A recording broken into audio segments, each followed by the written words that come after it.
आज सुबह खुश रंग थी। आज सुबह खुश रंग थी। शायद कल किसी जवान ने अपने खून का रंग सूरज के माथे पे मला होगा।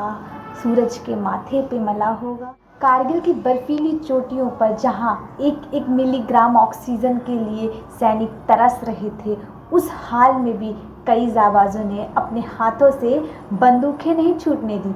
तभी तो शायद हम और आप आज खुली हवा में सांस ले पा रहे हैं। ये वो लोग हैं जिन्होंने जब देखा कि दुश्मन का टैंक सरहद लांघकर हमारे देश के अंदर आ गया, तब ना डरे और ना घबराए, बस मारे और मरे। आपको पता है हम स्वाधीन क्यों हैं? क्योंकि 3 मई 1999 से लेकर 26 जुलाई 1999 तक हमारे जाबाजों ने इतना खून बहाया बर्फीली चोटियों पे कारगिल की, कि आज भी भारत माँ का आंचल लाल है। आखिर कौन थे वो मतवाले, वो जाबाज जिन्होंने अपनी जान दे दी, मगर ऑपरेशन विजय को पराजय में बदलने नहीं दिया? कहानियाँ तो कई हैं, वीर भी कई हैं इसके, मगर जिन्होंने सबसे पहले इसकी तहकीकात की, कैप्टन सौरभ, उनकी बात की जाएगी आज। कैप्टन सौरभ कालिया। माँ, फौज से मेरी पहली सैलरी आने वाली है, ये कुछ ब्लैंक चेक पर साइन करके रख देता हूँ, जितने पैसों की ज़रूरत होगी निकाल लेना। और इतना कहकर कैप्टन कालिया अपनी ड्यूटी पे चले गए। कैप्टन कालिया की पहली सैलरी तो आई, पर शायद तब तक कैप्टन कालिया अंतिम सांस ले चुके थे। कैप्टन सौरभ कालिया कारगिल के पहले हीरो, पहले शहीद। कारगिल में घुसपैठ की सूचना सबसे पहले एक सिविलियन ने दी थी। एक चरवाहे ने देखा था कुछ पाकिस्तानियों को हथियार सहित कारगिल की ऊंची बर्फीली चोटियों पर।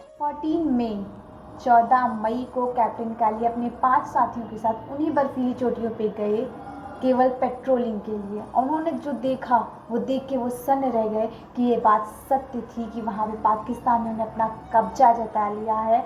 अपने हथियारों के साथ पाकिस्तानी वहाँ पर खड़े। कैप्टन कालिया के पास ना हथियार थे ना बारूद थे, उनके पास क्या था? तो सिर्फ वो 5 साथी। होना तो ये चाहिए था कि कैप्टन कालिया को चुपचाप बजरंग चोटी से अपने साथियों के साथ वापस आ जाना चाहिए था और पाकिस्तानियों को भनक भी नहीं लगने देनी चाहिए थी।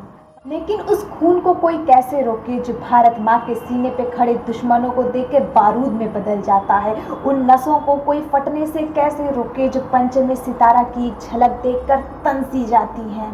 धमनियों में दौड़ते हुए माँ के दूध के उबाल को कोई कैसे समझाए? और एक फौजी अपने वचन को, अपने वादे को कैसे भूले जो उसने वर्दी पहनते समय लिया था?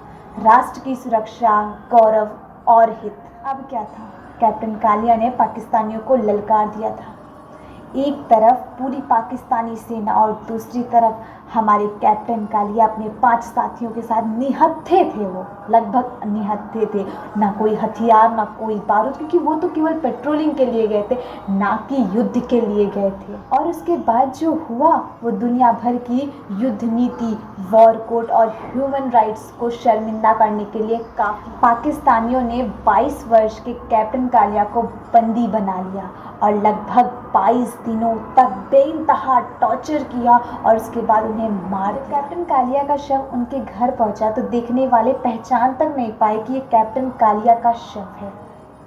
दूसरों को तो छोड़िए, उनकी खुद की माँ, जिन्होंने उनको 9 माह अपने कोख में सहेजा, करोड़ों बार उनके माथे को चूमा होगा, उन्हें दुआएं दी, बलाएं ली, उस माँ तक ने नहीं पहचाना कि मेरे ही बेटे का शव है, मेरे ही सौरभ कालिया का शव है। कहा जाता है खुदा ने ये सिफत दुनिया की हर औरत को सौंपी है कि वो पागल भी हो जाए तो बेटे याद रहते हैं, मगर याददाश्त के कौन से कोने में जाके कैप्टन कालिया की माँ अपने मुस्कुराते हुए बेटे की तस्वीर से फटी चिटी लाश को मैच करती, जिसके चेहरे पर कुछ बचा ही नहीं था, ना आँख ना कान।